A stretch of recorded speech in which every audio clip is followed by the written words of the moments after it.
Millionaires, celebrities, scientists, CEOs, and other successful people have been known to wear the same clothes every day. Somebody once said of you, she's like Steve Jobs. To make it so that I have to make as few decisions as possible. Even in the black attire.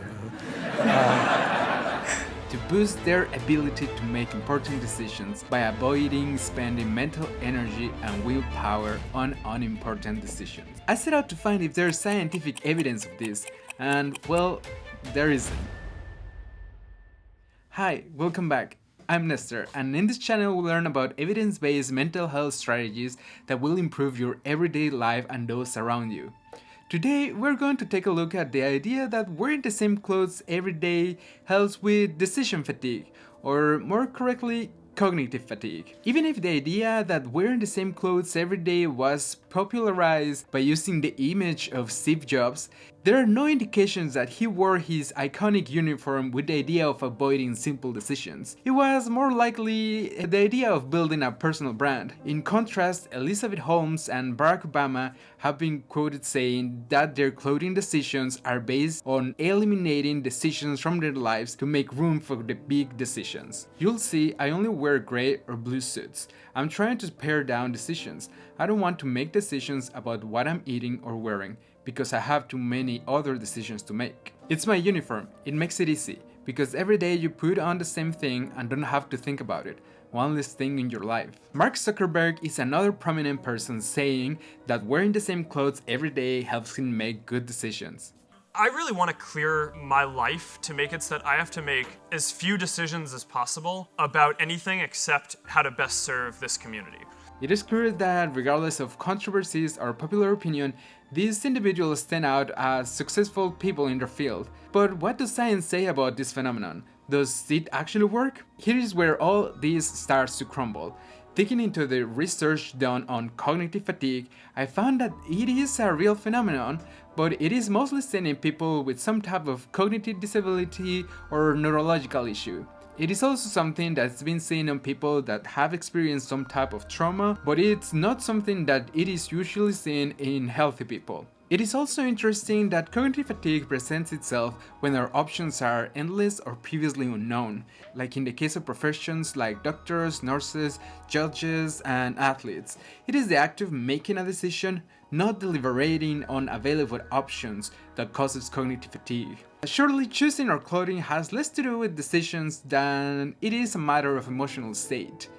What we forget is that even if we choose what to wear every single day, we have already decided what our wardrobe is. This simple fact makes the comparison of repeating an outfit every day to actual cognitive fatigue impossible. The proponents of this practice have also overlooked that we make thousands of decisions during the day. On average, a single person makes around 35,000 decisions every single day. For example, focused tasks like driving involve almost 200 decisions per minute.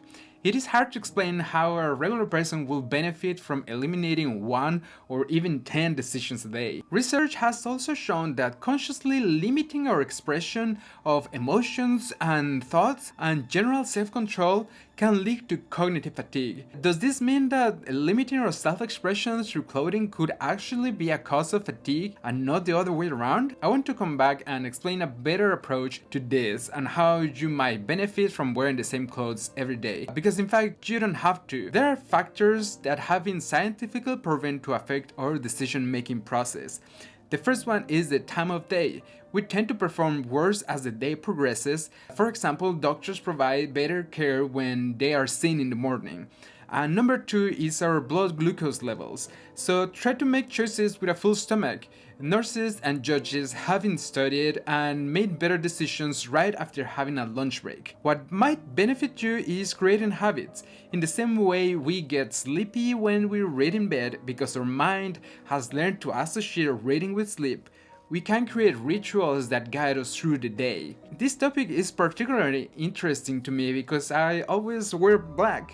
And I'm frequently asked if I do it because I want to follow on Steve Jobs' steps or some other celebrity. And the truth is that I just like black a lot. We tend to forget that making decisions is based on emotions and not everything has to be rational. And I feel really strong about this because I see it as one of the many cases in which we see scientific evidence extrapolated entirely disconnected from the initial research, and it's dangerous to generalize conclusions. There's actually a bunch of psychology theory that What I particularly dislike is that it strips away the complexity of the human mind and treats it like a muscle that you can just train, and it overlooks the consequences that misinterpretation of research could have in our well-being by sending us in a downward spiral of self-doubt. It is easy to focus on the few people that engage in a behavior that you think is admirable, but we always have to be critical of these types of easy fixes.